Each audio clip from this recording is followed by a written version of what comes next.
Ella estaba embarazada de 7 meses, cuando la tiraron al lodo frente a todo el pueblo. El cuñado le había quitado su tierra, su casa y todo lo que su marido muerto había dejado. Y cuando ella fue a la plaza a denunciar la injusticia en voz alta, uno de los peones simplemente la empujó al suelo, con el vientre enorme, en el lodo, frente a decenas de personas, y nadie se movió, ningún hombre, ninguna mujer, nadie, hasta que un hacendado montado a caballo, que venía pasando por el mercado, vio todo desde lejos, bajó del caballo, caminó hacia la escena, e hizo algo que nadie en ese pueblo esperaba. Ahora dime, ¿te parece justo que un hombre simplemente tire a una mujer embarazada al suelo solo por un pedazo de tierra? Responde en los comentarios, porque esta historia te va a sorprender. El despojo nunca hace ruido cuando quien roba sabe que nadie va a detenerlo. En Mineral del Silencio sobraban cobardes para garantizar esa tranquilidad. Próspero cruzó el umbral de la casa de su hermano muerto con las botas sucias y la mirada de quien viene a cobrar una deuda falsa. Soledad, con 7 meses de embarazo pesándole en el vientre, lo vio entrar sin tocar la puerta. No hubo saludo ni respeto por el luto reciente que todavía ahogaba la casa. El hombre se detuvo en el centro de la sala, cruzó las manos a la espalda y dictó su voluntad con frialdad absoluta. Traía un papel bajo el brazo y el descaro suficiente para echar a una mujer a la calle antes de que la tierra del cementerio terminara de asentarse sobre la tumba reciente. Soledad estaba amasando el nixtamal cuando la voz del cuñado rompió la rutina de la mañana. Tenía las manos hundidas en la masa tibia, un gesto cotidiano que de pronto perdió su sentido frente a la intrusión. El olor a maíz molido se mezcló con la tensión áspera que traía Próspero en su ropa de montar. Detrás de él entró un desconocido de traje oscuro, un abogado de pueblo que evitaba mirar a la viuda para no enfrentar la vergüenza de su oficio. Soledad no gritó ni soltó el recipiente. Se quedó completamente inmóvil, sintiendo cómo el calor de la masa se le enfriaba entre los dedos mientras escuchaba las palabras que le arrancaban los últimos 4 años de vida. La casa y la milpa ya no le pertenecían a ella ni al hijo que esperaba. La sentencia fue breve, dictada sin titubeos ni remordimientos. Próspero le dio hasta la noche para recoger sus pocas pertenencias y largarse, asegurando que los documentos firmados le daban derecho sobre cada tablón y cada surco de tierra. El abogado dejó los papeles sobre la misma mesa donde Soledad preparaba la comida, un acto de invasión que confirmaba la pérdida absoluta de su hogar. Zenobio había muerto hacía apenas 3 semanas de una fiebre violenta, dejándola sola en un mundo donde las mujeres sin letras dependían de la piedad ajena. Pero allí no había piedad. Próspero había calculado el tiempo exacto para dejarla desamparada, esperando el momento justo para reclamar lo que nunca trabajó. Soledad miró el papel sellado sin comprender los trazos de tinta, entendiendo solo que aquella hoja significaba su destierro definitivo. Una presión sorda le subió desde el estómago hasta la garganta, ahogando cualquier reclamo que intentara formular. El peso del niño en su vientre pareció multiplicarse, tirando de sus caderas hacia el suelo de tierra apisonada. Soledad respiró hondo, tragándose el aire espeso del cuarto para no desplomarse frente a los hombres que la despojaban. La fiebre que se había llevado a su marido todavía parecía flotar en las paredes, y ahora ella tenía que abandonar el único refugio que conocía. Con una calma que le nació del instinto de supervivencia, se limpió las manos manchadas de masa en el delantal. Preguntó con voz firme pero vacía a dónde se suponía que debía ir. Próspero soltó una sonrisa torcida, ajustándose el cinturón con indiferencia, y le contestó que ese ya no era problema suyo. Aquella misma noche, la viuda abandonó la casa cargando un bulto pequeño con ropa y algunos recuerdos inútiles. Caminó por el sendero oscuro hacia el callejón de las Tunas, donde vivía doña Epifania, la vieja partera que conocía las miserias de todas las familias. El viento de verano soplaba caliente, levantando polvo que se pegaba a su cara humedecida por el cansancio. No había estrellas, solo un cielo encapotado que parecía oprimir el paisaje rural. Epifania la recibió sin hacer preguntas, abriendo la puerta de su jacal de adobe, con la comprensión de quien sabe que la desgracia no necesita explicaciones. Le ofreció un rincón en el suelo, una cobija gruesa de lana cruda y un jarro de atole caliente que sabía a un consuelo amargo y necesario frente al desamparo total. El silencio del jacal fue el único refugio verdadero que tuvo durante esas horas de oscuridad. Soledad se acostó sobre la tierra, sintiendo las corrientes de aire colarse por las rendijas de la madera vieja. En el vientre, el niño se movió con inquietud, dando golpes sordos contra sus entrañas, como si la angustia de la madre se le hubiera transmitido en cada latido.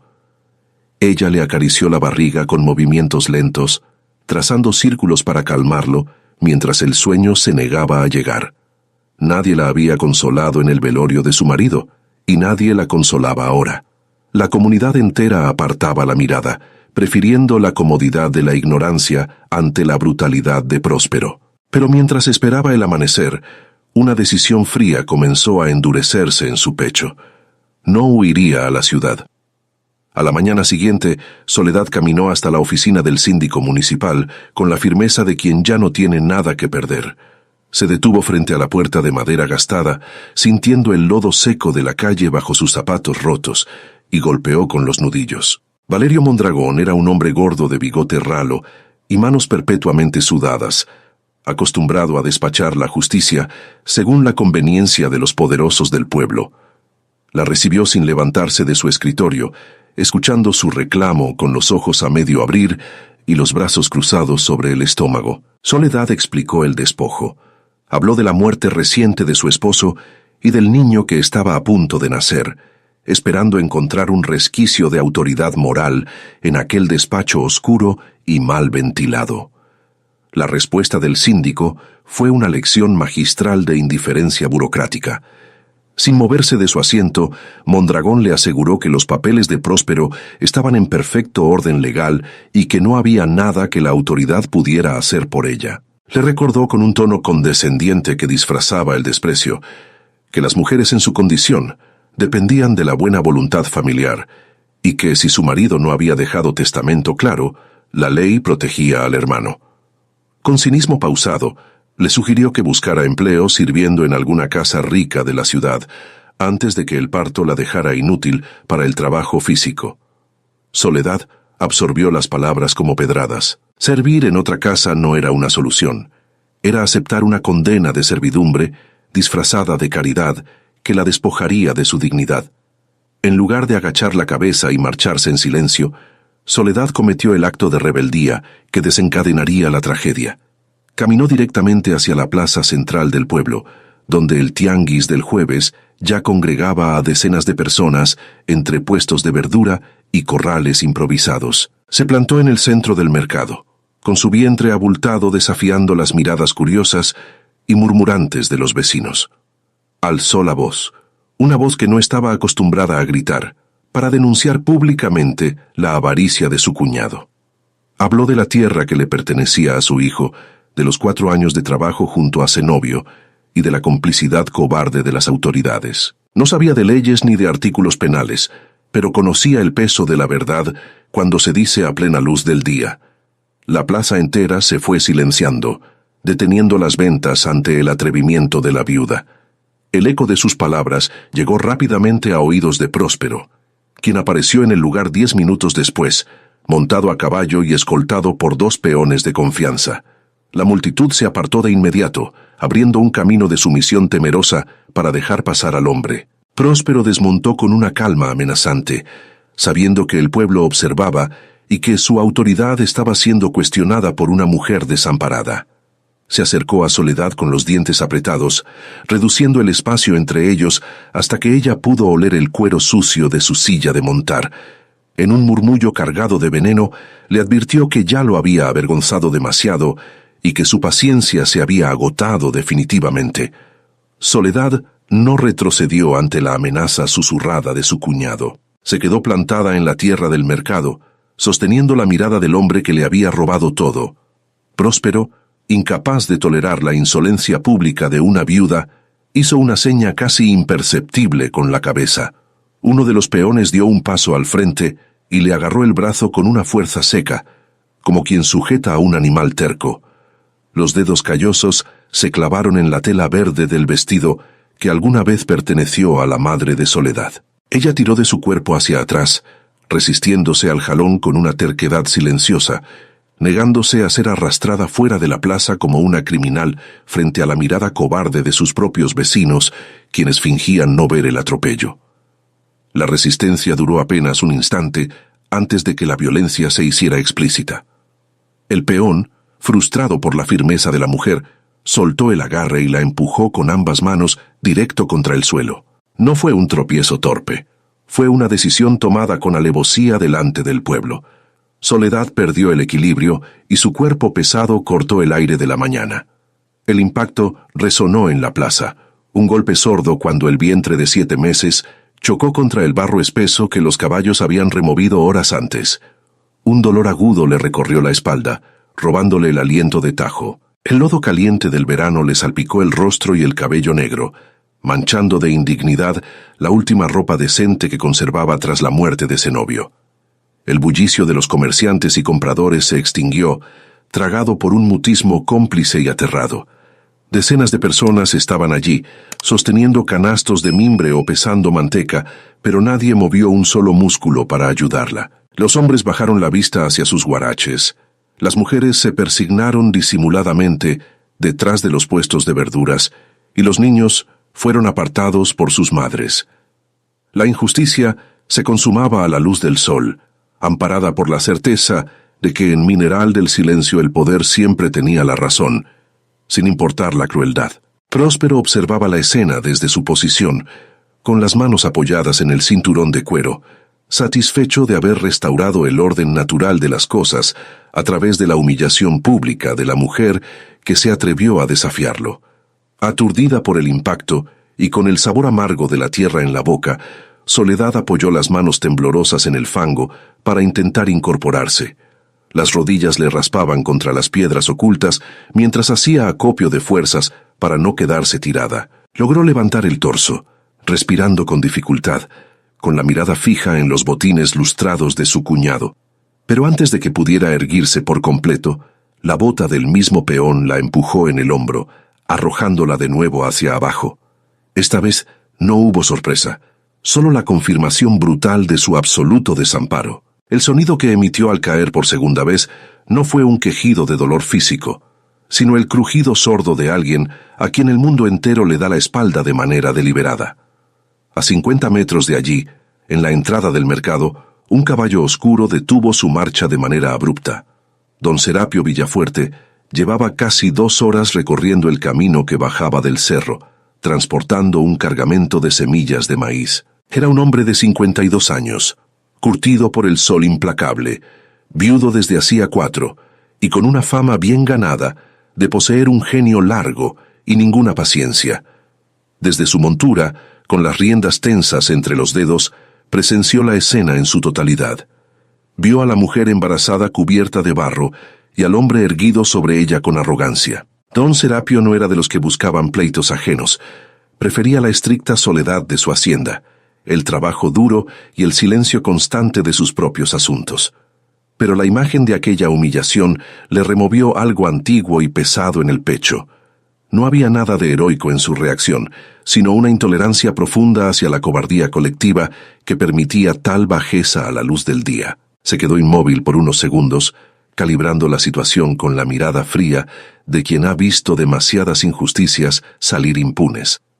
Entonces, algo se quebró dentro de su rutina metódica, o tal vez se encendió, obligándolo a actuar irremediablemente. Sin decir una sola palabra, don Serapio se bajó del caballo con movimientos pausados. Aseguró las riendas a un poste de madera cercano, se acomodó el sombrero de ala ancha y comenzó a caminar hacia el centro del tianguis, abriéndose paso entre la gente paralizada que lo observaba avanzar con silenciosa reverencia. Cada uno de sus pasos sonaba más fuerte que cualquier grito, resonando contra las piedras del mercado como un tambor que anunciaba un cambio en la atmósfera. Los comerciantes y campesinos se apartaron apresuradamente para dejarle libre el camino, reconociendo en su postura una autoridad que Próspero jamás podría comprar. El cuñado, al ver acercarse al hacendado, apretó la mandíbula y enderezó la espalda, intentando sostener una falsa apariencia de control. Sus 2 hombres de confianza se tensaron de inmediato, esperando una orden que no llegaba. Don Serapio ignoró por completo la presencia de los matones. Pasó por delante de ellos sin concederles ni un segundo de su atención, enfocando toda su mirada en la mujer cubierta de fango verde que yacía respirando con dificultad sobre la humedad sucia de la calle. Llegó hasta donde estaba Soledad y se agachó frente a ella, doblando las rodillas con una lentitud respetuosa, como si el lodo que los rodeaba fuera tierra sagrada. No le preguntó qué había pasado, ni le ofreció palabras vacías de consuelo. Simplemente le tendió una mano firme, la mano de un hombre que conocía el trabajo duro y no temía ensuciarse con la desgracia ajena. Soledad levantó el rostro, con la frente salpicada de barro y los ojos vaciados de toda esperanza. Lo miró desde el fondo de su humillación, evaluando la oferta con la desconfianza de quien acaba de ser expulsada de su vida. Pero había una solidez inquebrantable en la actitud de ese desconocido, una decencia cruda que la convenció de alzar el brazo y aferrarse a su palma gruesa. Con el apoyo de don Serapio, la viuda se puso de pie lentamente, arrastrando el peso de su embarazo y la pesadez de la ropa empapada. El barro se escurría por los pliegues de su falda, dejando un rastro oscuro, pero su postura cambió por completo al recuperar la verticalidad. No se sacudió la suciedad ni intentó esconder la cara avergonzada frente a sus vecinos. Se irguió con toda la dignidad que solo poseen aquellos que han sido pisoteados de verdad y deciden no romperse. Respiró hondo, llenando sus pulmones con el aire tenso del mercado, y se mantuvo firme junto al hacendado. La multitud seguía muda, observando cómo la mujer desamparada recuperaba su espacio en el mundo, sosteniéndose sobre sus propios pies con una fuerza silenciosa que desarmaba instantáneamente cualquier burla. Una vez que Soledad estuvo segura sobre sus piernas, don Serapio se enderezó, soltó su mano con delicadeza y giró el cuerpo para enfrentar a Próspero. La diferencia entre ambos hombres era abismal, no en estatura, sino en el peso absoluto de su presencia. El hacendado fijó sus ojos oscuros en el cuñado usurpador, perforando su arrogancia con una mirada que no admitía réplicas ni negociaciones. El silencio de la plaza se volvió tan espeso que se podía escuchar la respiración de los caballos. Don Serapio no levantó la voz, no profirió insultos ni hizo amenazas vulgares. Pronunció únicamente 3 palabras, breves y definitivas, con un tono rasposo que sepultó cualquier intento de rebelión. Aquí se acabó. Y esa simple frase bastó para trazar una línea invisible que nadie en Mineral del Silencio cruzaría. Próspero abrió la boca para responder, buscando una frase que le devolviera el control del tianguis. A su lado, uno de los peones llevó la mano derecha al cinto de cuero, rozando la empuñadura de su arma con un gesto instintivo. La tensión cortó el aire de la mañana, densa y pesada, amenazando con desatar una desgracia mayor. Sin embargo, don Serapio no movió un solo músculo. Sostuvo la mirada del usurpador con la tranquilidad gélida de quien no tiene nada que demostrar, y está dispuesto a todo. Había un peso antiguo en esas 3 palabras que acababa de pronunciar, un peso que los habitantes del pueblo conocían bien. Frente a esa autoridad silenciosa y brutal, cualquier intento de violencia por parte de los matones se disolvió antes de nacer. El silencio se volvió absoluto, quebrando la arrogancia del cuñado. Próspero comprendió que el viento del pueblo había cambiado de dirección en ese instante preciso, y que enfrentarse al hacendado significaba una guerra que no podía ganar con 2 peones en una plaza pública. Con el rostro descompuesto por la frustración y el orgullo herido, escupió un gargajo espeso contra el lodo seco del camino. Dio media vuelta sobre sus botas de cuero fino, sin atreverse a mirar nuevamente a la viuda que seguía de pie. Sus hombres lo siguieron de inmediato, caminando con pasos rápidos y la cabeza gacha, alejándose entre los puestos de verduras. La plaza entera permaneció inmóvil, observando la retirada sin emitir un solo murmullo, respirando apenas. Fue en medio de esa quietud acobardada donde Soledad percibió lo que nadie más podía notar. Un movimiento repentino y brusco le sacudió las entrañas, profundo y certero. El niño que llevaba en el vientre dio una patada fuerte contra las paredes de su cuerpo, un golpe de vida que le vibró hasta las costillas. No hubo dolor en esa sacudida, sino un mensaje primitivo y secreto. Era el sonido sordo de la resistencia, un latido terco que le recordaba que no estaba sola en esa plaza de cobardes. Esa pequeña fuerza latiendo bajo el barro que le manchaba la ropa le devolvió el aliento, como si el propio hijo le estuviera exigiendo desde la oscuridad que no se diera por vencida jamás. Doña Epifania había llegado al mercado minutos después del alboroto, observando la brutalidad desde la orilla de los corrales. Cuando la amenaza de los matones desapareció por la calle principal, la vieja partera se abrió paso entre la multitud pasmada. Caminó arrastrando un poco el pie izquierdo, indiferente a las miradas de los vecinos que seguían petrificados en sus sitios. Llegó hasta donde estaba la viuda, la miró de arriba abajo evaluando la magnitud del agravio y le puso una mano callosa sobre la espalda encorvada. El tacto áspero de la anciana fue el primer gesto de humanidad real que Soledad recibía en semanas. «Ven, mija», le dijo con una voz ronca y seca, «hay que limpiarte toda esta porquería». Don Serapio Villafuerte permaneció en su sitio el tiempo exacto que tardaron las dos mujeres en alejarse. No buscó el rostro de Soledad para reclamar gratitud, ni dirigió la palabra a los comerciantes que lo observaban con una mezcla de respeto y temor.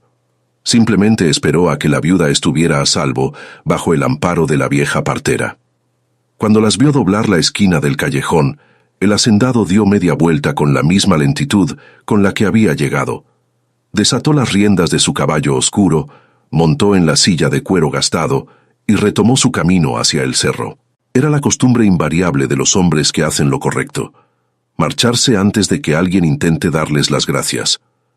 Esa misma tarde, el interior del jacal de doña Epifania olía a humo de leña y a humedad reconfortante. La partera calentó agua en una olla de barro negro y preparó una mezcla de jabón de ceniza para lavar la humillación. Soledad se sentó en un banco de madera de pino, inclinando la cabeza sobre una batea de latón. El agua tibia comenzó a escurrir por su cabello oscuro, arrastrando el lodo reseco del mercado, las hojas muertas y la tierra sucia que se le había pegado al cráneo. Las manos expertas y rugosas de la anciana masajeaban su cuero cabelludo con una lentitud casi ritual. Era una acción simple, cotidiana y monótona, pero cargada de una intimidad profunda y reparadora. Fue allí, sintiendo el calor del agua resbalar por su nuca, cuando el llanto finalmente la alcanzó. Soledad lloró por primera vez desde que la fiebre se llevó a Zenobio en aquella cama estrecha. Un nudo de espinas se le deshizo en la garganta, dejándola sin aire por un segundo, mientras el pecho se le contraía en espasmos bruscos y calientes. No eran lágrimas de tristeza ni de viuda desamparada. Lloraba de rabia pura, una rabia densa, espesa y liberadora, que es un tipo de llanto que limpia el alma de una forma muy distinta. Las lágrimas se mezclaron con el agua turbia que caía en la batea, vaciando el miedo que había cargado durante 3 semanas, de luto silencioso.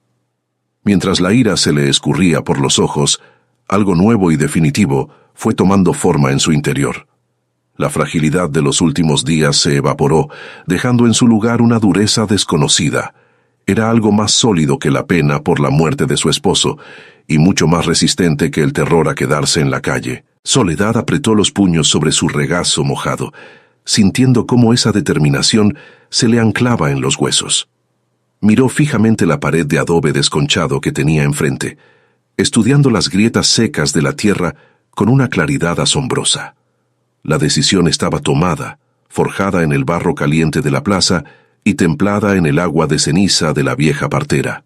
No iba a empacar sus pocas ropas para marcharse a la ciudad. No iba a buscar el amparo de familias ricas para terminar sirviendo en cocinas ajenas con un delantal limpio, tragándose el orgullo a cambio de las sobras de una mesa extraña.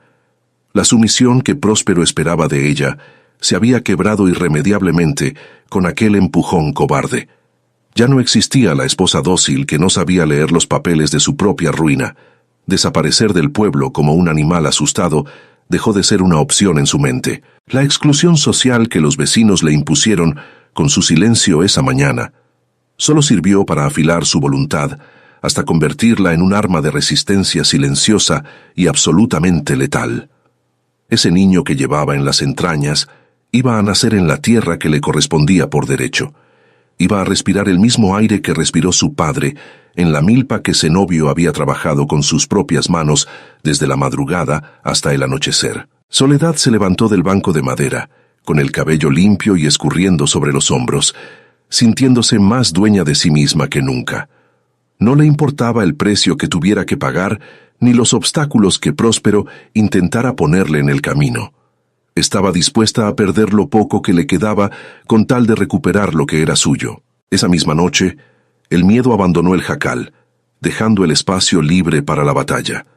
Los días que siguieron a la caída en la plaza fueron duros, marcados por el peso de una comunidad que parecía respirar a escondidas. Soledad no salió del jacal de doña Epifania durante la primera semana, dedicándose a zurcir la poca ropa que le quedaba y a barrer el suelo de tierra hasta dejarlo liso. Sin embargo, en esa reclusión obligada, descubrió algo inesperado sobre la gente de Mineral del Silencio. Una mañana, al abrir la puerta de tablas torcidas para ventilar el cuarto, encontró un envoltorio de tela a los pies del umbral. Era una servilleta bordada que escondía media docena de tortillas aún calientes y un trozo de queso fresco. No había nota ni nadie a la vista en el callejón de las Tunas. La mujer del herrero había pasado por allí en la madrugada. Esa ofrenda silenciosa le confirmó lo que la partera ya sabía por vieja. En los pueblos dominados por el miedo, la compasión no se grita, se deja en las puertas antes de que salga el sol. Había más personas que la veían de las que la ignoraban, pero el terror a las represalias de Próspero mantenía las bocas cerradas y las miradas bajas. Soledad se comió una tortilla despacio, masticando la certeza de que el silencio de sus vecinos no era odio, sino instinto de conservación. Esa cobardía compartida, lejos de hundirla, le sirvió para entender el terreno que pisaba. Si quería recuperar la milpa de Zenobio, tendría que pelear sola en la luz, mientras los demás solo la sostendrían en la sombra de la madrugada. Fue en medio de ese letargo tenso cuando la ayuda llegó caminando a plena luz del día. Don Nemesio Basurto no era hombre de campo.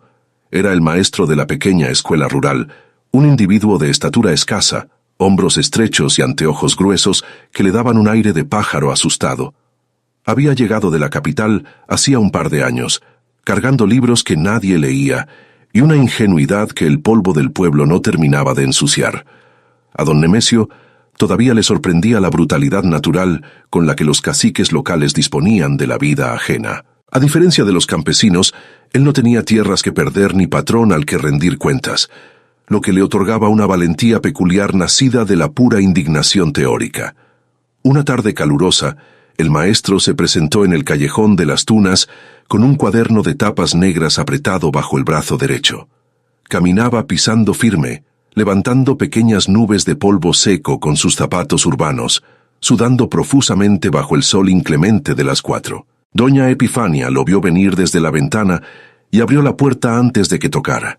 Soledad estaba sentada en una silla de tule, descansando el peso de su embarazo, cuando el hombrecito de lentes entró quitándose el sombrero con torpeza. Se secó la frente con un pañuelo arrugado y la miró con una seriedad absoluta. No hubo preámbulos sobre el clima ni lástimas fingidas por su viudez. Don Nemesio venía a hablar de papeles, de firmas y de justicia. El maestro le explicó con voz pausada que las leyes no eran propiedad exclusiva de los hombres como Próspero. Le habló del Código Civil, de plazos y de nulidades, usando palabras que Soledad jamás había escuchado en su vida. Le dijo que tenía el derecho absoluto de impugnar los documentos si lograba demostrar que Zenobio los había firmado bajo presión, o si existía alguna irregularidad en la fecha del registro notarial. Soledad lo escuchaba con el ceño fruncido, intentando descifrar el significado práctico de aquel discurso legal. No comprendía los términos exactos ni los artículos que el hombre recitaba de memoria, pero entendió lo fundamental.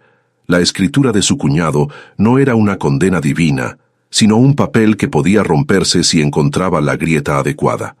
La posibilidad de defenderse abrió una puerta estrecha en la mente de la viuda. Era una puerta pesada, oxidada y llena de astillas, pero dejaba pasar un hilo de luz que antes no existía. El estómago se le apretó en un espasmo frío, no por el avance de su preñez, sino por el vértigo repentino que produce la esperanza cuando uno ya se había acostumbrado a la derrota. Soledad apoyó las dos manos sobre su vientre, sintiendo el volumen tenso de la piel estirada.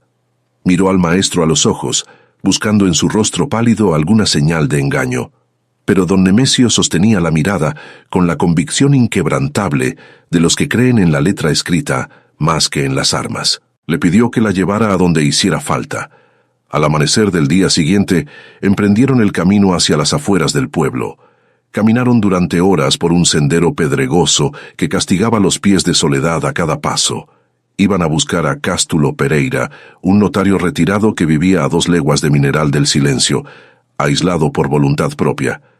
El sol subía lento, calentando las espaldas de los caminantes, mientras el paisaje se volvía más árido y silencioso. El maestro iba adelante, apartando las ramas secas con su cuaderno negro, y la viuda lo seguía con un paso lento pero rítmico, administrando sus fuerzas. No hablaron durante el trayecto. El agotamiento físico mantenía sus bocas cerradas, pero cada metro avanzado era un golpe de terquedad contra el destino que Próspero había diseñado para ella. La casa de Cástulo Pereira apareció en una hondonada, construida con gruesos muros de adobe que parecían brotar directamente de la tierra seca. Era una construcción austera, sin cercas ni adornos, rodeada apenas por un par de mezquites viejos que daban una sombra raquítica. El interior olía a papel viejo, a encierro y a una esperanza largamente postergada. Las paredes estaban cubiertas por estanterías de madera rústica, repletas de expedientes atados con hilo de cáñamo, y tomos gruesos de leyes que acumulaban el polvo de los años. Cástulo era un hombre de edad indefinible, medio sordo del oído derecho, que vivía permanentemente furioso con el sistema tras haber presenciado demasiadas infamias validadas por la tinta oficial a lo largo de su carrera en los juzgados. Soledad se sentó frente a él en una silla de cuero reseco. El viejo notario la invitó a hablar con un gesto seco de la mano. Ella relató su historia sin adornos, sin derramar una sola lágrima, con la voz áspera de quien expone una herida abierta. Le habló de los 4 años de matrimonio, de la fiebre rápida que mató a su marido, de la visita inmediata del cuñado y del abogado desconocido. Cástulo la escuchaba inmóvil, con la cabeza ladeada hacia su oído bueno y los ojos pequeños y brillantes clavados en ella. Eran los ojos de un sopilote viejo que sabe exactamente dónde está la carroña, evaluando los detalles legales ocultos en la tragedia doméstica de aquella campesina analfabeta. Cuando la viuda terminó de hablar, el silencio llenó la habitación de adobe con una pesadez asfixiante. El notario retirado no ofreció condolencias ni emitió juicios morales sobre la crueldad de Próspero. Se levantó de su asiento con una lentitud que hacía crujir sus rodillas gastadas, caminó hacia la estantería más alejada de la ventana y buscó entre los lomos de piel oscura. Sus dedos nudosos recorrieron los títulos hasta detenerse en uno en particular. Lo sacó con esfuerzo, regresó a la mesa y dejó caer el libro inmenso sobre la madera. El golpe sordo levantó una nube minúscula de polvo y resonó en el cuarto como un disparo. Cástulo la miró fijamente, y con una voz rasposa le anunció que tenía algo muy interesante que mostrarle. El notario abrió el tomo gastado con la solemnidad de quien oficia un rito fúnebre. Las páginas amarillentas crujieron bajo sus dedos, liberando un olor a humedad antigua y a tinta seca que impregnó el ambiente estrecho. Cástulo Pereira deslizó su índice nudoso por las líneas apretadas de un registro, buscando una anotación específica entre decenas de trámites olvidados. Soledad observaba el movimiento de esa mano temblorosa, sintiendo el peso del silencio ajeno en la habitación. No había prisa en el anciano, solo la precisión meticulosa del hombre que conoce las trampas de la burocracia. Cuando finalmente detuvo el dedo sobre un nombre, levantó la vista hacia la viuda. La frialdad de los datos consignados en ese papel contrastaba brutalmente con la vida que le habían arrebatado. «Aquí está la trampa», murmuró el viejo con una voz que raspaba como lija sobre madera. Explicó, señalando la fecha escrita junto a la firma del testigo, que el documento presentado por Próspero contenía una irregularidad diminuta pero devastadora. El trazo marcaba un día exacto, 48 horas antes de que Zenobio cerrara los ojos para siempre. En ese momento el marido de Soledad ya ardía en fiebres, ciego por el delirio, incapaz de sostener una cuchara, mucho menos una pluma. No firmó en sus cabales, sentenció Cástulo. Alguien le había guiado la mano moribunda para robarle la herencia antes de que su pecho dejara de moverse. La revelación cayó sobre la mesa con la pesadez de una losa de piedra. Cuando Soledad comprendió la magnitud de aquella bajeza, el mundo entero pareció detenerse a su alrededor. Un frío repentino le subió desde las plantas de los pies, enroscándose en sus tobillos como una serpiente de hielo que la paralizaba en la silla. Sus manos, apoyadas sobre las rodillas, comenzaron a temblar con una vibración constante e incontrolable. No era el miedo de una mujer abandonada lo que agitaba sus dedos, sino el asombro puro ante la capacidad humana para la maldad. La imagen de Próspero entrando al cuarto de su esposo agonizante para obligarlo a manchar un papel se le grabó en la mente. El aire del cuarto se volvió escaso, obligándola a respirar por la boca mientras asimilaba el tamaño del engaño. Ese temblor físico pronto cedió el paso a una indignación sólida y silenciosa. Soledad apretó las mandíbulas, endureciendo el rostro hasta borrar cualquier rastro de vulnerabilidad. La tristeza por la viudez quedó sepultada bajo una rabia metódica, una furia seca que no necesitaba gritos ni aspavientos para existir. Miró al maestro Nemesio, que observaba la escena desde un rincón con los labios apretados y los puños cerrados dentro de los bolsillos del pantalón. Luego volvió la vista hacia el notario. Esa indignación recién nacida era la clase de fuerza que cambia a una persona por dentro, transformando la resignación de las mujeres pobres en una voluntad de hierro. Ya no solo quería recuperar su pedazo de tierra, necesitaba desarmar la mentira de su cuñado. Cástulo cerró el libro de golpe y se apoyó en el borde de la mesa. Les advirtió que tener la verdad escrita no garantizaba absolutamente nada en un juzgado donde los jueces cenaban con los hacendados. Para anular el despojo, necesitarían testimonios valientes, personas dispuestas a declarar bajo juramento que Zenobio estaba inconsciente en la fecha marcada. Don Nemesio asintió despacio, asumiendo la responsabilidad de buscar a esos testigos entre los vecinos que habían visitado la casa durante la agonía. Soledad se levantó de la silla con lentitud, sintiendo el peso de su preñez, pero con la espalda más recta que nunca. Agradeció al viejo con una inclinación de cabeza. La batalla legal acababa de comenzar y ella estaba dispuesta a librarla entera. El camino de regreso a Mineral del Silencio se hizo bajo el sol del mediodía. La luz implacable borraba las sombras de los mezquites y resecaba la garganta de los caminantes. Soledad avanzaba arrastrando ligeramente los pies sobre la tierra suelta, concentrada en el ritmo de su propia respiración. El maestro caminaba a su lado, sosteniendo su cuaderno negro como si fuera un escudo contra la hostilidad del paisaje. Ninguno de los dos pronunció palabra durante las 2 leguas de trayecto. El silencio era necesario para procesar la enormidad de la tarea que tenían por delante. Al llegar a los límites del pueblo, las calles de polvo lucían desiertas, adormecidas por el calor soporífero que obligaba a los habitantes a refugiarse en sus casas. Próspero no tardó en enterarse de la visita al notario retirado.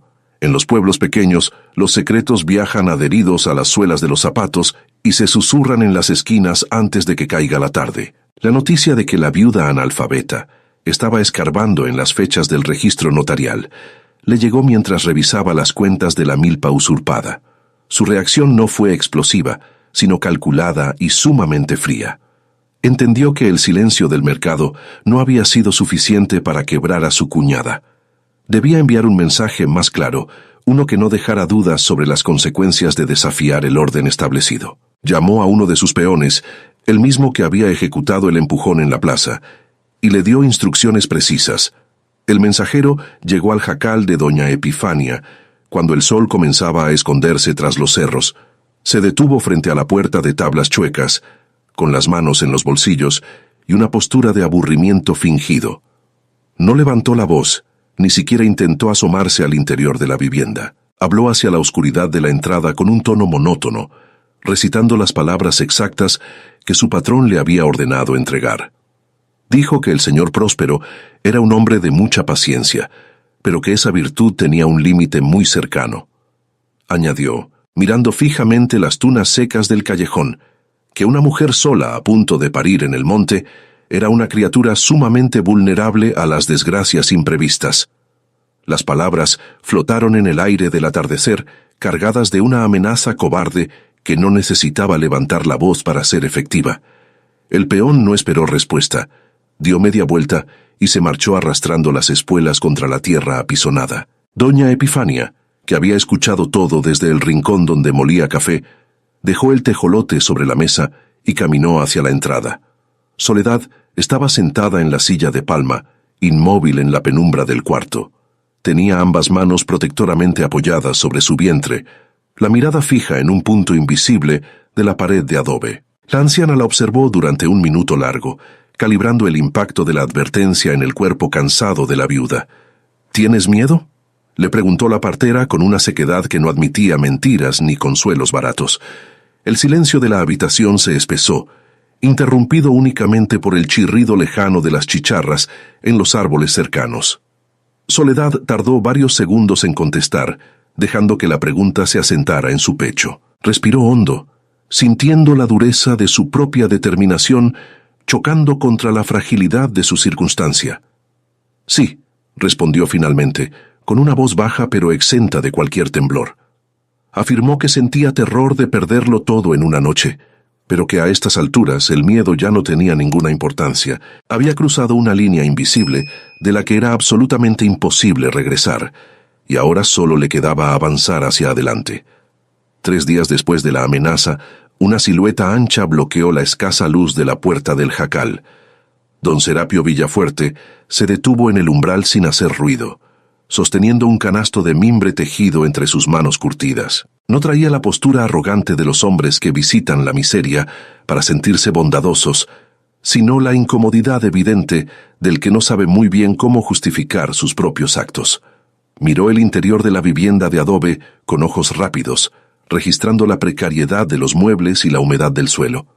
Doña Epifania dejó de mover la escoba de ramas y se cruzó de brazos, evaluando al hacendado con la misma desconfianza con la que medía a cualquiera que se acercara a su protegida. Soledad levantó la vista desde su asiento de palma, esperando en silencio. El hombre carraspeó levemente antes de dar un paso hacia el interior y dejar el canasto pesado sobre la única mesa de madera. Adentro había maíz, frijol seco, un pedazo de cecina y pan de dulce envuelto en papel de estraza. Don Serapio se quitó el sombrero oscuro, lo sostuvo a la altura del pecho y le preguntó a la viuda, con voz ronca y directa, si necesitaba alguna otra cosa. Soledad no respondió de inmediato. Lo miró largamente, calibrando sus intenciones con esa precisión afilada que desarrollan las mujeres que han aprendido a distinguir a golpes entre quienes ofrecen ayuda genuina y quienes vienen a cobrar favores futuros. La tensión llenó el espacio entre ellos, un silencio espeso donde se medían 2 orgullos heridos por distintas razones. Finalmente, tras un escrutinio que pareció durar horas, la mujer embarazada asintió con un movimiento casi imperceptible de la cabeza. Dijo que sí, con una sequedad que descartaba cualquier tono de súplica. Explicó que necesitaba un lugar seguro donde pasar las últimas semanas de su preñez, mientras el asunto de los papeles se resolvía en los tribunales de Tula. Sabía perfectamente que el jacal de la partera era un blanco demasiado fácil para los matones de su cuñado, un rincón de adobe que no resistiría ni una patada bien dada en la madrugada. Don Serapio no pestañeó ante la petición. Escuchó la urgencia disfrazada de firmeza y miró hacia el suelo de tierra, procesando el peso de la responsabilidad que acababa de caer sobre sus hombros anchos. El silencio del hacendado se prolongó mientras su mirada iba del canasto de provisiones al rostro cansado de la viuda. Atrás doña Epifania observaba la escena con sus ojos de partera vieja, acostumbrada a presenciar los tratos crudos que la necesidad obligaba a cerrar. Don Serapio no ofreció discursos de protección, ni promesas grandilocuentes de seguridad absoluta.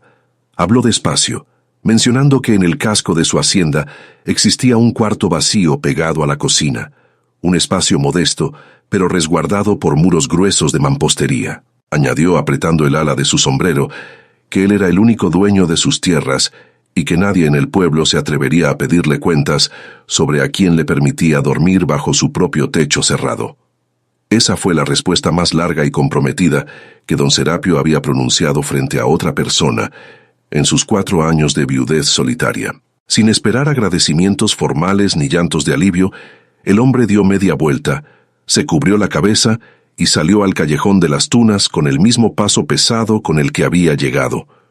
Soledad soltó el aire que llevaba contenido en los pulmones, sintiendo cómo la tensión muscular abandonaba su espalda baja. Un dolor sordo le punzó las lumbares, producto del peso del niño y del desgaste de los nervios acumulados, pero el alivio mental superaba con creces cualquier incomodidad de su cuerpo pesado.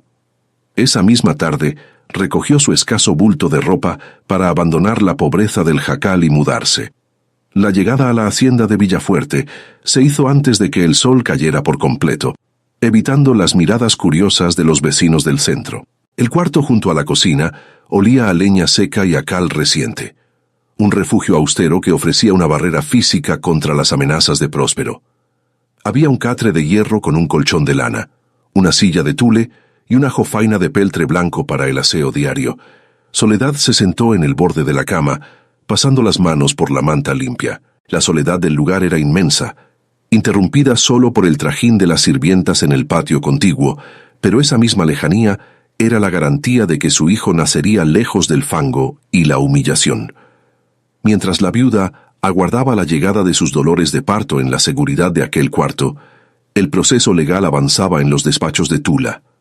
Cástulo Pereira, el viejo notario, presentó formalmente las evidencias de la irregularidad en las fechas de los documentos. Fue un trámite áspero, lleno de trabas burocráticas y miradas despectivas por parte de los secretarios del juzgado, quienes no veían con buenos ojos que una campesina desafiara el orden de la propiedad local. El maestro Nemesio Basurto se dedicó a recorrer el pueblo, tocando puertas al anochecer, buscando a los hombres que habían visto a Zenobio agonizar sin conciencia. Fueron semanas de negativas cobardes, de excusas murmuradas a través de ventanas entreabiertas por vecinos que temían perder sus propios trabajos diarios. A pesar del miedo enquistado en las calles de Mineral del Silencio, la humillación pública que Soledad había sufrido en la plaza comenzó a pesar en la conciencia de algunos. El maestro logró convencer a 3 individuos: un peón viejo que no tenía nada que perder, el boticario que había llevado las medicinas inútiles, y una vecina que había ayudado a lavar la ropa del enfermo.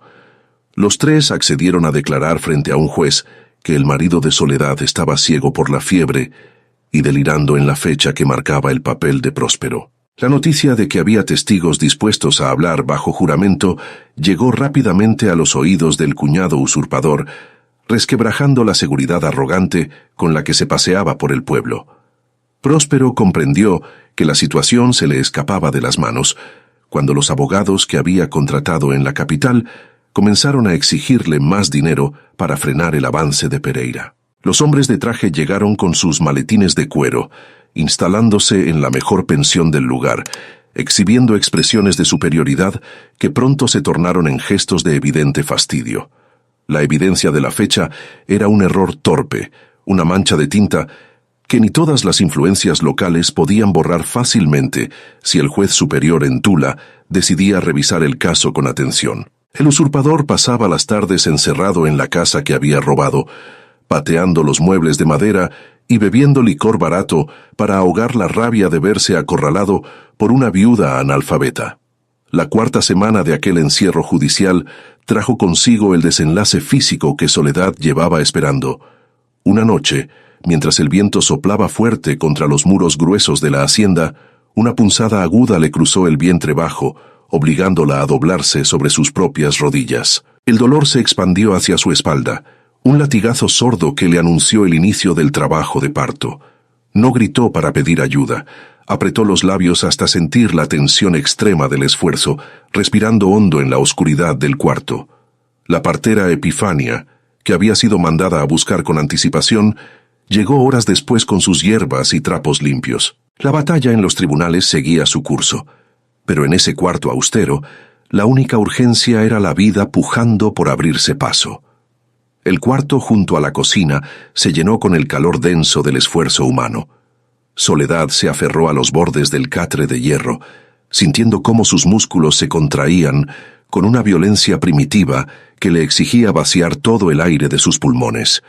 No profirió un solo grito que alterara la paz de la hacienda. La vieja Epifania le secaba la frente empapada con un trapo húmedo, murmurando instrucciones secas y precisas que la viuda obedecía con una terquedad absoluta. Cada punzada que le atravesaba la cadera era un recordatorio físico de la tierra que estaba peleando. El agotamiento le nublaba la vista, pero la urgencia de traer a su hijo al mundo la mantenía anclada a la realidad, empujando con una fuerza sorda y desesperada en medio de la penumbra. Afuera, la noche transcurría con la indiferencia habitual del campo. Los peones dormían en sus barracas, y los perros guardianes descansaban bajo los fresnos, ajenos al acontecimiento que se desarrollaba tras los gruesos muros de adobe. La partera se movía por la habitación con pasos arrastrados, yendo de la cama a la jofaina de peltre para exprimir los paños limpios. El sonido del agua cayendo sobre el recipiente metálico era el único ruido constante que rompía el silencio de la madrugada. No había prisa en sus movimientos, solo la lentitud metódica de quien ha recibido a decenas de criaturas en circunstancias mucho peores. Soledad cerró los ojos, dejándose llevar por ese compás monótono que le ofrecía un breve respiro antes del siguiente embate de su propio cuerpo cansado. Entre las sombras proyectadas por el candil de aceite, la mente de la viuda viajó inevitablemente hacia el recuerdo del hombre ausente.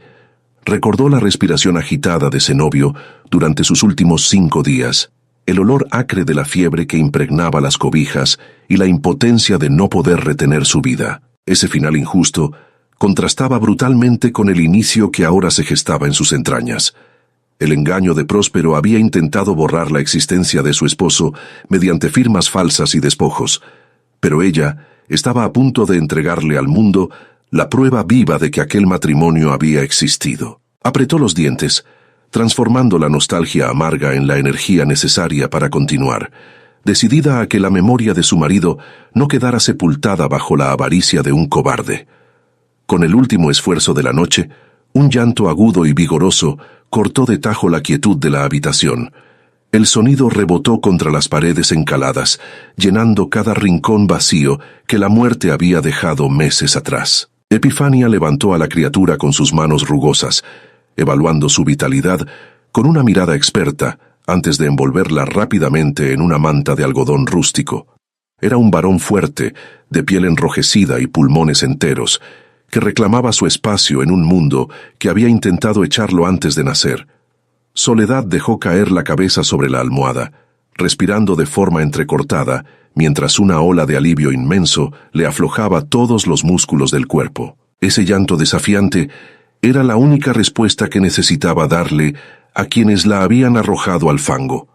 La partera colocó al recién nacido sobre el pecho de su madre, permitiendo que el calor de ambos cuerpos se fundiera en un abrazo necesario y primitivo. Soledad lo rodeó con brazos temblorosos, sintiendo el peso leve de esa vida nueva descansando justo encima de su propio corazón. El niño se calmó casi de inmediato, al reconocer el ritmo familiar que lo había acompañado durante meses en la oscuridad. En medio de ese silencio íntimo, la viuda tomó la decisión final sobre la identidad de su hijo. Lo llamó Zenobio, pronunciando el nombre en un susurro apenas audible para que solo él lo escuchara. Era un acto de justicia y de reclamo territorial, la afirmación innegable de que aquel pequeño heredaba no solo el nombre, sino el derecho absoluto sobre la tierra. El mes de octubre llegó a Mineral del Silencio, cambiando los colores del paisaje. Los cerros perdieron su verdor intenso, adoptando tonos ocres y amarillentos, mientras los vientos fríos comenzaban a barrer los caminos de herradura. En los despachos de Tula, muy lejos de la tranquilidad de la hacienda, el proceso legal iniciado por Cástulo Pereira alcanzaba su etapa decisiva. Los abogados de la capital, agotados por la terquedad del viejo notario y por la contundencia de los testimonios recopilados, empezaron a empacar sus portafolios de cuero. La mentira de Próspero ya no podía sostenerse frente a la evidencia de un hombre moribundo forzado a firmar en medio del delirio. La burocracia, habitualmente lenta y predecible, finalmente se vio obligada a confrontar la realidad de un despojo mal ejecutado.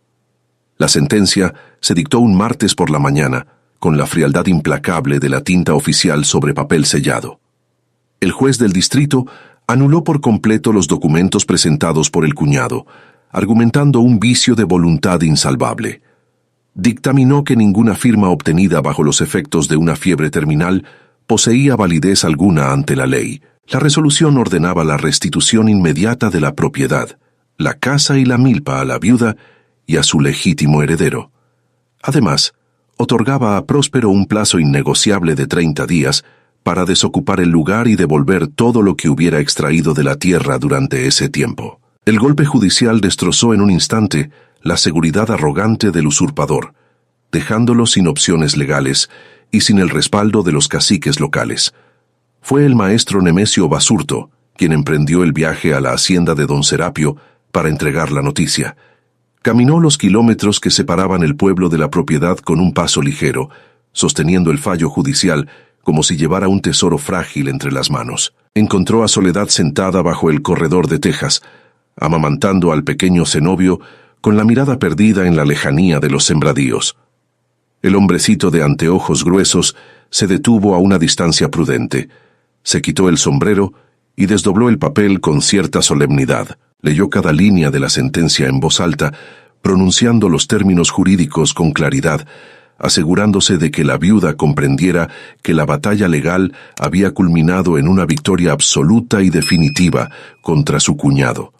Soledad no interrumpió la lectura ni expresó ninguna celebración exaltada cuando el maestro pronunció la última palabra del documento. Se quedó completamente quieta, escuchando únicamente la respiración acompasada de su hijo prendido a su pecho. Luego, dejó escapar un suspiro larguísimo, una exhalación profunda que pareció vaciarla de todo el aire contenido desde aquella infame mañana en el mercado. El peso de los últimos meses resbaló por su espalda hasta desaparecer en el suelo de piedra. Levantó la vista hacia el maestro, con los ojos secos y una serenidad que asustaba por su firmeza. Pronunció un simple gracias, una palabra minúscula que, sin embargo, cargaba con el peso inmenso de la restitución, la dignidad de vuelta y el final de un destierro injusto. Don Serapio no presenció la lectura de la sentencia porque había salido al amanecer para supervisar las siembras del potrero norte. Regresó al anochecer, cabalgando despacio mientras el sol se hundía tras las montañas. Al desmontar en el patio central, doña Epifania le salió al paso para comunicarle la resolución del juez de Tula. El hacendado escuchó a la partera en silencio, deteniendo sus movimientos por completo. Se quitó el sombrero oscuro y lo miró durante unos segundos, como si el fieltro desgastado guardara la respuesta a un pensamiento que apenas estaba procesando. No hizo comentarios celebratorios ni buscó a la viuda para felicitarla. Se limitó a asentir con la cabeza. Colgó el sombrero en el clavo de costumbre y entró al comedor para pedir su cena con total normalidad. Esa misma noche, cuando el silencio se apoderó del casco de la hacienda y solo se escuchaba el viento entre los ahuehuetes del patio, don Serapio abandonó su habitación. Caminó por el corredor oscuro, con pasos imperceptibles, hasta detenerse frente a la puerta del cuarto junto a la cocina. La hoja de madera estaba entreabierta, dejando escapar el calor tenue de un candil. Adentro, Soledad dormía profundamente con el niño apoyado en el pecho, su mano descansando sobre la espalda frágil, ambos respirando al mismo ritmo acompasado. El hacendado permaneció allí parado, envuelto en las sombras del pasillo durante un minuto largo que pareció suspender el tiempo. Luego, sin emitir ningún sonido que alterara esa paz, dio media vuelta y regresó a su alcoba vacía. Los días que siguieron a la sentencia transcurrieron con una preparación callada. Soledad no se apresuró a reclamar su propiedad de inmediato, prefiriendo esperar a que su cuerpo sanara del parto y que el pequeño cenobio ganara la fuerza necesaria para enfrentar el mundo exterior. Doña Epifania le preparaba caldos espesos y ungüentos de árnica, sabiendo que el regreso exigiría una resistencia física y mental absoluta. Próspero contaba con un plazo de 30 días dictado por el juez para desalojar, y la viuda estaba dispuesta a otorgarle hasta el último segundo de ese mes para que tragara su derrota y empacara su orgullo robado. La paciencia se había convertido en su mejor herramienta de reconstrucción. Exactamente un mes después del nacimiento del niño, llegó la mañana definitiva del retorno. El aire de noviembre traía un frío seco que agrietaba los labios, pero el cielo se extendía inmenso y despejado sobre los tejados de mineral del silencio. Soledad envolvió a su hijo en un rebozo grueso de lana oscura, amarrándolo firmemente contra su pecho para protegerlo de la intemperie. Recogió sus escasas pertenencias, el mismo bulto miserable con el que había salido desterrada en la oscuridad, pero que ahora iba acompañado por el peso contundente de una vida nueva y una victoria judicial irrefutable. El destierro había terminado oficialmente. Antes de abandonar los linderos de la hacienda, la mujer se detuvo en el centro del patio empedrado frente a don Serapio. No hubo discursos grandilocuentes de gratitud, ni lágrimas de despedida emotiva. Soledad miró directamente a los ojos del hombre maduro, que le había tendido la mano en medio del fango cuando el pueblo entero bajó la mirada. Simplemente asintió con la cabeza, un gesto parco pero cargado de un respeto profundo que cualquier palabra habría abaratado. El hacendado le devolvió el ademán tocándose levemente el ala del sombrero, con el rostro tan inescrutable como la tierra seca, viéndola partir por el camino de terracería escoltada por el maestro y la vieja partera. La caminata de regreso al pueblo fue una procesión lenta y deliberada. Al adentrarse en las primeras calles de tierra de Mineral del Silencio, la noticia de su llegada pareció adelantarse a sus propios pasos, levantando un polvo invisible de expectación. Las puertas de madera se entreabrieron con cautela y varios rostros asomaron detrás de los postigos despintados. Los mismos vecinos que habían guardado un silencio cobarde durante el tianguis ahora observaban su retorno, midiendo la firmeza de su pisada y escudriñando el bulto que cargaba en los brazos. La atmósfera del lugar estaba cargada de una culpa colectiva que nadie se atrevía a pronunciar en voz alta, pero que pesaba en el ambiente. Soledad no agachó la cabeza ni buscó los ojos de la gente para exigir disculpas tardías. Avanzó por la calle principal con una cadencia constante, sintiendo el escrutinio sobre su espalda, pero negándose a concederle ninguna importancia real. Algunos saludos llegaron hasta ella en forma de murmullos tímidos, casi inaudibles, lanzados desde las banquetas polvorientas. Ella respondió con inclinaciones de cabeza extremadamente breves, sin exhibir un rencor explosivo, pero dejando claro que mantenía una memoria intacta. Comprendía perfectamente que el terror los había paralizado antes, y que ahora le ofrecían un respeto tibio únicamente porque ella había logrado vencer el miedo que a ellos todavía los gobernaba. Al alcanzar los límites de su propiedad, el paisaje le asestó un golpe visual directo al estómago. La milpa lucía completamente marchita, devorada por la maleza debido al abandono malintencionado de Próspero durante sus últimas semanas de ocupación forzada. La tierra que Zenobio había arado y cuidado con tanto esmero se veía herida y reseca, como si el cuñado hubiera querido castigar al suelo por negarse a pertenecerle legalmente. Las cercas de palos estaban derribadas en varios tramos, y el silencio desolador del campo parecía reclamar a gritos el trabajo duro y el sudor que le habían sido negados por culpa de la simple y llana avaricia humana. La casa de adobe también exhibía las cicatrices recientes del usurpador derrotado. La puerta principal colgaba tristemente de una sola bisagra oxidada, y desde el exterior se percibía un olor rancio a tabaco barato y a encierro prolongado. Sin embargo, al cruzar finalmente el umbral, Soledad no experimentó ninguna tristeza paralizante. Sintió la contundencia absoluta de la pertenencia recuperada. Don Nemesio y doña Epifania, acompañados por dos hombres del pueblo que recién habían encontrado el valor para ayudar, comenzaron a mover los muebles volcados y a barrer la suciedad acumulada. Limpiaban el rastro físico de la injusticia, golpeando el suelo con escobas de vara gruesa, levantando el polvo del despojo. Mientras los peones improvisados intentaban reparar la entrada rota, Soledad caminó a paso lento hacia el centro exacto de la habitación principal. Desenvolvió parcialmente el rebozo y sostuvo al niño frente a su rostro, permitiendo que la criatura respirara por primera vez el aire espeso de la casa de su difunto padre. No había ningún romanticismo inútil en aquellas paredes descascaradas ni en las vigas del techo que amenazaban con goteras, pero existía una legitimidad indestructible. Esa tierra árida y maltratada era la herencia legítima de su hijo, el trofeo áspero de una guerra legal y humana que ella había cobrado pagando con fango, con soledad absoluta y con un coraje inquebrantable. Esa primera noche, bajo su propio techo, el viento frío aulló colándose por las rendijas de madera que apenas habían logrado reparar a medias. Soledad encendió un candil de queroseno sobre la mesa y preparó una cama rudimentaria, usando las mantas limpias que había traído desde la hacienda. Un cansancio profundo le pesaba en los huesos, manifestándose como un dolor sordo en las articulaciones que le recordaba la dureza del camino recorrido. Pero al recostarse finalmente junto al pequeño cenobio, escuchando su respiración suave e intermitente en la oscuridad del cuarto, tuvo la certeza inamovible de que absolutamente nadie volvería a echarla de su tierra jamás. La primera mañana en su tierra recuperada, la recibió con una luz cruda que desnudaba el abandono de la milpa.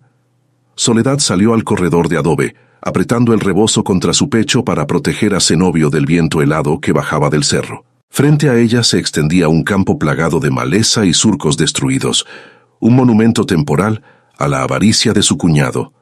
No había desesperación en su mirada, sino la fría evaluación de quien calcula el peso exacto del trabajo por venir. Sabía que la tierra no perdona el olvido, pero también entendía que el suelo de su difunto marido respondería al sudor constante. Esa visión desoladora no logró quebrarla. Al contrario, le inyectó una determinación metódica, silenciosa y absoluta para reconstruir lo que el despojo había intentado aniquilar por completo. De Próspero no se volvió a saber casi nada en las semanas siguientes al desalojo ordenado por el juez de Tula. El cuñado usurpador recogió sus pertenencias bajo la mirada furtiva de los mismos vecinos que antes le temían, abandonando Mineral del Silencio con la cabeza gacha y el orgullo fracturado. Nadie salió a despedirlo ni a reprocharle su cobardía. El pueblo simplemente lo borró de sus conversaciones cotidianas con esa facilidad asombrosa que tienen las comunidades rurales para olvidar a los caídos. El vacío que dejó fue ocupado rápidamente por una normalidad tensa y fingida. Los habitantes del lugar preferían ignorar la incomodidad de su propia complicidad pasada, concentrándose en sus labores diarias como si la injusticia que permitieron en la plaza nunca hubiera manchado el fango de sus calles.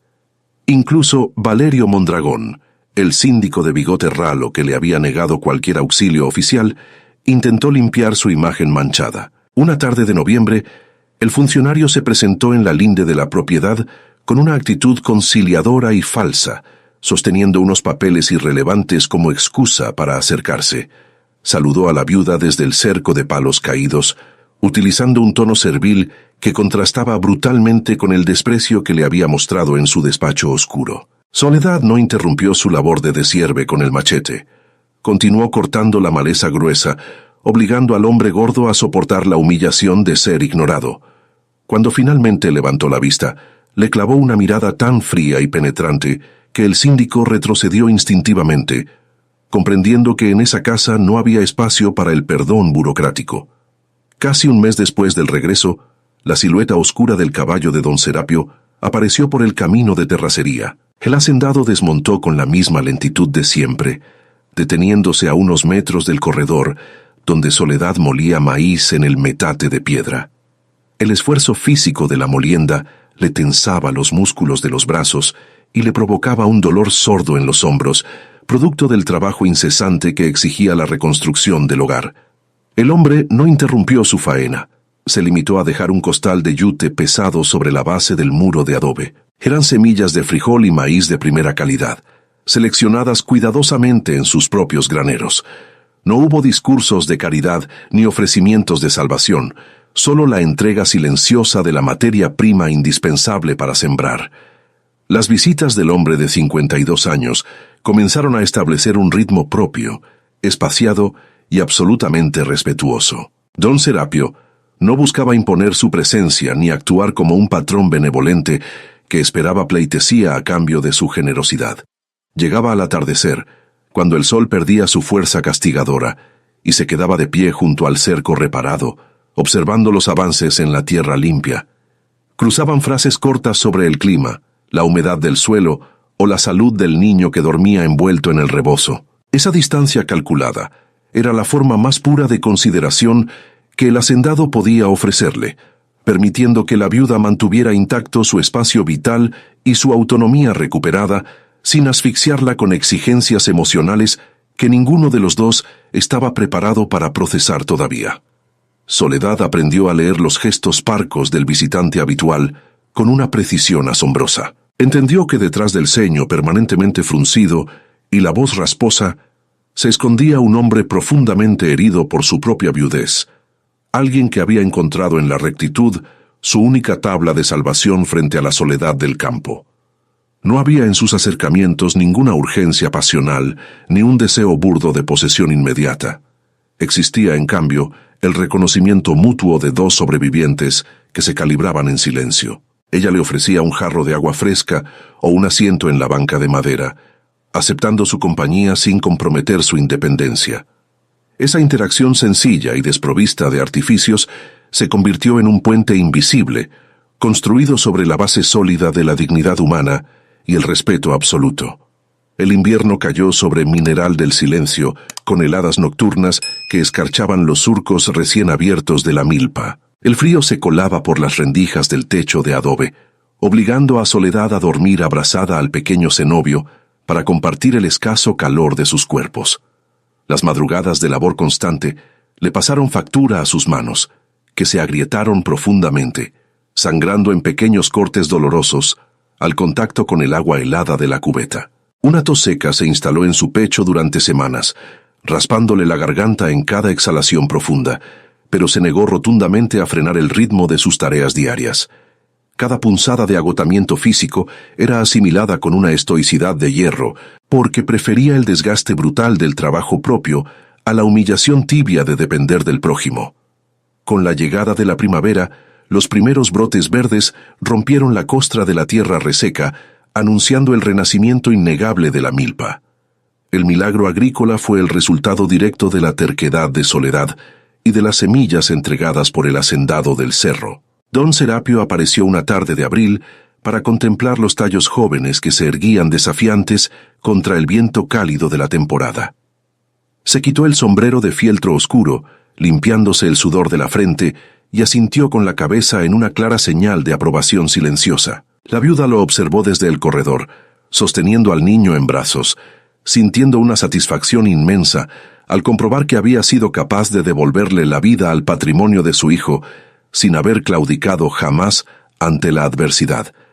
El vínculo entre ambos dejó de ser una simple deuda moral para transformarse en una necesidad serena y arraigada. No hubo declaraciones románticas a la sombra de los mezquites, ni juramentos de amor eterno que resultaran impropios para sus naturalezas reservadas. El afecto se manifestó en acciones cotidianas y utilitarias. Él reparaba el tejado antes de las lluvias torrenciales y ella le apartaba la mejor porción de los frijoles cocidos en olla de barro.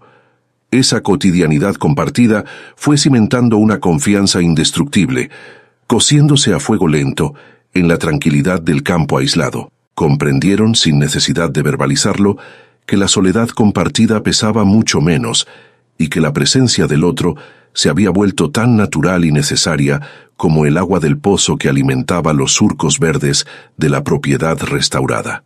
Un año exacto había transcurrido desde aquella infame mañana de jueves, en la que el lodo de la plaza intentó sepultar su dignidad para siempre. La memoria de la humillación seguía viva en los rincones de Mineral del Silencio, pero la figura de Soledad Treviño ya no inspiraba lástima, sino una reverencia cautelosa. El pequeño cenobio empezaba a dar sus primeros pasos tambaleantes sobre la tierra firme de su herencia, ajeno por completo al costo brutal que su madre había pagado por asegurar su futuro. En medio de esa estabilidad duramente ganada, don Serapio Villafuerte formuló una propuesta carente de adornos verbales, directa y honesta. Le ofreció unir sus vidas formalmente, no como un acto de protección tardía, sino como el paso natural de dos personas que ya habían decidido caminar en la misma dirección. Exactamente un año después, la plaza donde el lodo había manchado su vestido atestiguó una ceremonia desprovista de lujos. No hubo banda de viento ni cohetes al aire, porque el hacendado no era hombre de ruidos innecesarios. Doña Epifania insistió en preparar tamales y ollas de atole caliente para repartir entre los asistentes. Soledad llevaba un vestido blanco, no el lienzo inmaculado de las mujeres que desconocen el sufrimiento, sino una tela sencilla, ligeramente gastada, hermosa por la dignidad de quien la portaba. Sostenía al pequeño cenobio en sus brazos, protegiéndolo del viento ligero de la tarde, Caminó por el mismo suelo de tierra apisonada que antes la había visto caer, pero esta vez sus pasos eran firmes, resonando con la seguridad de una mujer que había recuperado su lugar en el mundo a fuerza de resistir. La gente de Mineral del Silencio acudió al casamiento con una actitud de respeto tardío. Los mismos vecinos que habían agachado la mirada aquella mañana fatídica ahora se acercaban para felicitar a los novios, intentando borrar con sonrisas tímidas la memoria de su propia cobardía. Hasta Valerio Mondragón, el síndico municipal del Bigote Ralo, se hizo presente entre los invitados. No acudió por convicción moral ni por arrepentimiento sincero, sino porque el viento del poder había cambiado de dirección en el pueblo. El funcionario, demasiado medroso para quedarse en el bando de los derrotados, buscaba congraciarse con la nueva autoridad moral que representaban la viuda y el hacendado. Soledad aceptó los saludos con una cortesía helada, sin reclamarles su abandono, comprendiendo perfectamente la miseria humana que los gobernaba. Soledad Treviño nunca perdonó a Próspero. No se trató de una amargura enconada que le envenenara los días, sino de una decisión práctica y completamente racional. El perdón es un lujo inútil que solo pueden otorgar aquellos que ya no necesitan defenderse de la maldad. Ella, en cambio, todavía tenía una milpa entera que levantar desde las ruinas, un hijo pequeño que criar sin la sombra del miedo y una propiedad que resguardar de la codicia ajena. Perdonar al hombre que la arrojó al fango significaba restarle importancia a la crueldad de su despojo. Prefirió invertir su energía en el trabajo diario, dejando que el nombre de su cuñado se hundiera en el olvido más absoluto, borrándolo de la historia de su familia con la indiferencia total que merecen los tiranos caídos. Los años se acumularon sobre los techos de adobe de la hacienda y de la casa recuperada, tejiendo una normalidad serena. Don Serapio demostró ser un compañero de pocas palabras y acciones contundentes, compartiendo el peso de las decisiones sin intentar gobernar la voluntad de su esposa. La vida en común se forjó en las madrugadas frías, en el aroma del café recién hervido y en el sonido constante de las herramientas, labrando la tierra dura. No hubo discusiones pasionales ni exigencias desmedidas.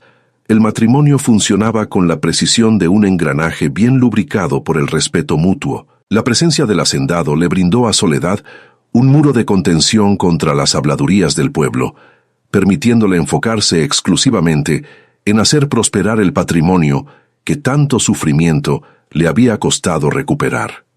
El pequeño cenobio creció ajeno a la brutalidad de sus primeros días. Su cuerpo se ensanchó con el trabajo del campo, desarrollando hombros fuertes y manos callosas idénticas a las de su padre biológico. Aprendió a manejar el arado bajo la mirada atenta de don Serapio, quien lo instruyó en los secretos de las siembras con una paciencia severa pero justa.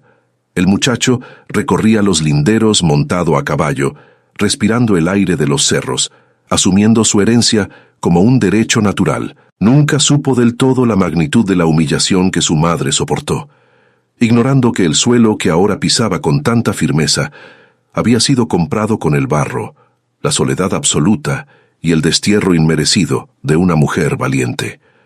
Algunas tardes, cuando el sol comenzaba a teñir de naranja las nubes sobre Mineral del Silencio, Soledad se detenía en el borde exacto de su milpa. Se limpiaba el sudor de la frente con el dorso de la mano y apoyaba el peso del cuerpo sobre un asadón de madera gastada. Desde ese punto elevado de la propiedad, su mirada viajaba instintivamente hacia el camino polvoriento que bajaba del cerro, la misma ruta por la que don Serapio había descendido aquella mañana decisiva en el mercado.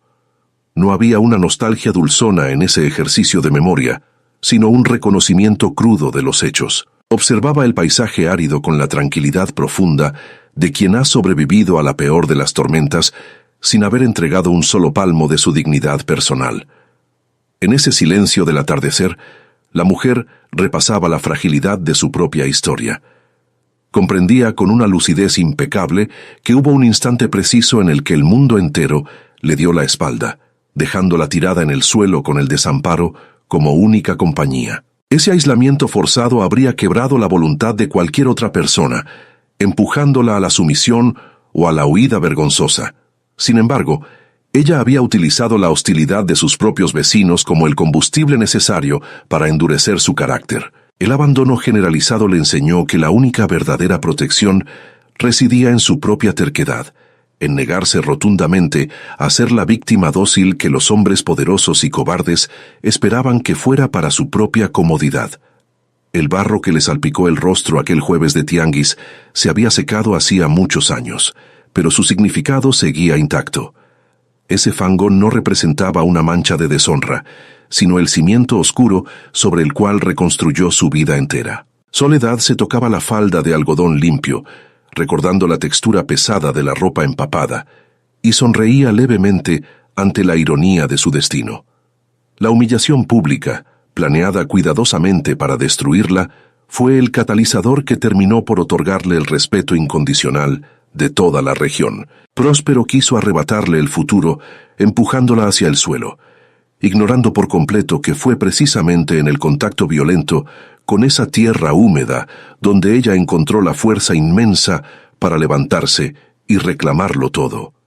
La brisa nocturna comenzaba a agitar las hojas de los mezquites, anunciando el final del día en la llanura. Soledad Treviño daba media vuelta y caminaba de regreso hacia la casa de adobe, escuchando a lo lejos el sonido de las bestias acomodándose en los corrales y la voz grave de su esposo dando las últimas indicaciones a los peones. La cena la esperaba sobre la mesa de madera, servida en platos de barro bajo la luz cálida de las lámparas de queroseno. Su hijo joven se lavaba las manos en la pila de agua, riendo por algún comentario rutinario. Todo estaba exactamente donde debía estar. La justicia no había caído del cielo. La había arrancado ella misma de las entrañas de la tierra, defendiendo su derecho a existir con la frente alta. El silencio cobijaba ahora el descanso de una familia cimentada en la resistencia pura. Las historias de mujeres como ella rara vez se escriben en documentos oficiales. Suelen quedar sepultadas bajo relatos de hombres que presumen heroísmos vacíos. Pero en los rincones olvidados del México profundo, las cicatrices de la tierra guardan la memoria exacta de quienes se negaron a agachar la mirada.